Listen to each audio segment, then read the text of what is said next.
When Sid invited me to his birthday party there last year, I thought it was important that I go there because I knew that Sid had been doing. That's how Sid and I first met, was his solidarity work we had doing with Palestinians at a conference in university down the road from where I live.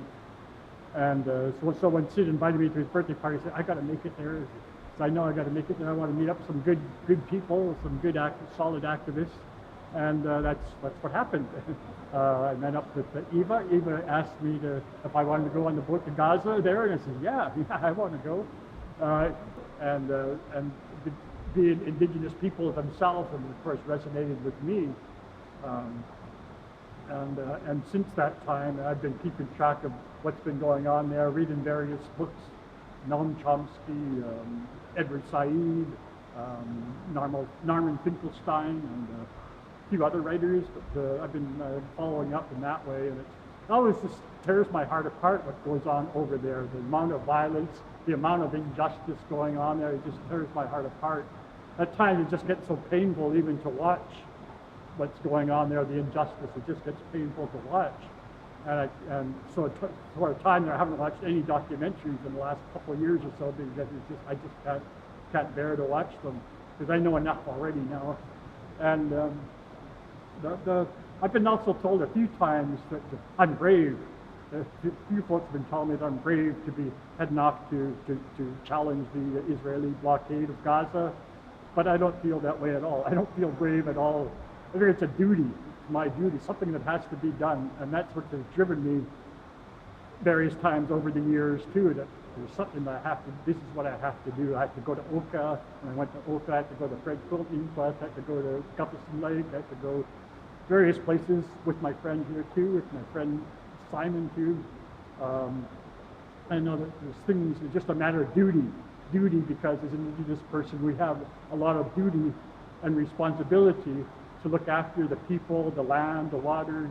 That's our duty as a warrior. We take on those duties. And so I don't feel brave at all. I don't feel brave. I just figure this is what I got to do. And the prospect is a bit daunting because the most probable outcome, as we all know, is that we'll probably get arrested once we get near Gazan waters by the Israelis. We'll be detained, and then we'll be deported back to Canada.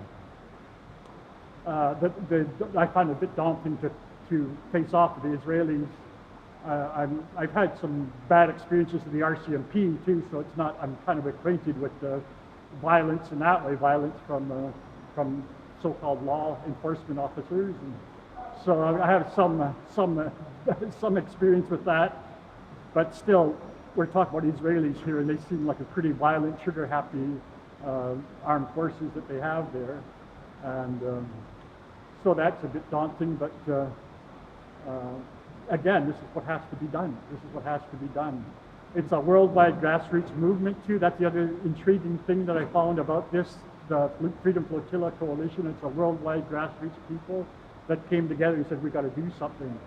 And I've been reading a book about it, the Freedom Sailor book, and it's been a very interesting history there. I'm very inspired again by the grassroots people just getting together and saying, this is our world, we got to do something about this. We can't let this stand. We can never let this stand. And so it's been great, very humbling meeting up with all you folks, Palestinian supporters, and my Palestinian friends who I've met too. It's been very humbling, very giving me inspiration too. I want to thank you all for being here today.